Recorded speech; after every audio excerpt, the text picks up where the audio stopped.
কতই না সুন্দর ছিল আমাদের শৈশব। ভোর হলেই ঘুম থেকে উঠেই হাতে বিস্কিট নিয়ে মসজিদের মক্তবে পড়তে যেতাম। কে কার থেকে জুড়ে জুড়ে চিৎকার করে পড়তে পারে তা পরীক্ষা করতাম। তারপরে বাসায় যাওয়ার পর খাবার খেয়ে স্কুলে যাওয়ার পালা। মাঝে মধ্যে স্কুলে না যাওয়ার জন্য বাহানা খুঁজতাম। আম্মুর হাতের মার খেয়ে পরে স্কুলে যেতেই হতো। আম্মু স্কুলে যাওয়ার সময় 5 টাকা দিত। এই টাকা দিয়ে অনেক কিছু কিনে খাইতাম। এখন 5 টাকা দিয়ে একটা সিগারেটও পাওয়া যায় না। স্কুলে যাওয়ার পর চিল্লাচিল্লি মারামারি করা। স্যার যখন বলতেন অফিস থেকে বেতটা নিয়ে আসতে, তখন এক দৌড়ে অফিসে যাওয়া। পরে এই বেতের বাড়ি সর্বপ্রথম আমার উপরেই পড়তো। টিফিনের টাইমে স্কুলের মাঠে ফুটবল ক্রিকেট খেলতাম। তারপরে আবার ক্লাস শুরু। 4টার সময় স্কুল ছুটি হতো।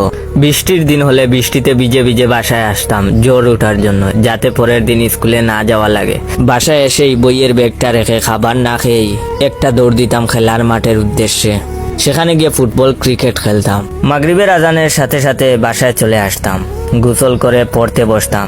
পড়তে না বসলে আম্মুর হাতের বেতের বাড়ি খাওয়া লাগতো। এখন আর কেউ বলে না মসজিদের মক্তবে পড়তে যা, কেউ জোর করে এখন স্কুলে পাঠায় না। এখন আর সেই কাদামাখা মাঠে ফুটবল ক্রিকেট খেলতে যাওয়ার জন্য বলে না। সেই কাদামাখা মাঠের অনেক বন্ধুগুলাই জীবিকার তাগিদে দেশের বাইরে চলে গেছে। সন্ধ্যা হলে পড়তে না বসলে এখন আর মাও মারেন না। এখন আর 5 টাকার জন্য মায়ের কাছে কান্না করি না, কিন্তু সেই সোনালী দিনগুলো এখন শুধু মিস করি। যদি আমাকে কেউ বলতো তোমার জীবন থেকে হারিয়ে যাওয়া কোন জিনিসটা তুমি চাও, আমি তাকে বলতাম আমার হারিয়ে যাওয়া সেই সোনালী শৈশব আবার ফিরে পেতে চাই।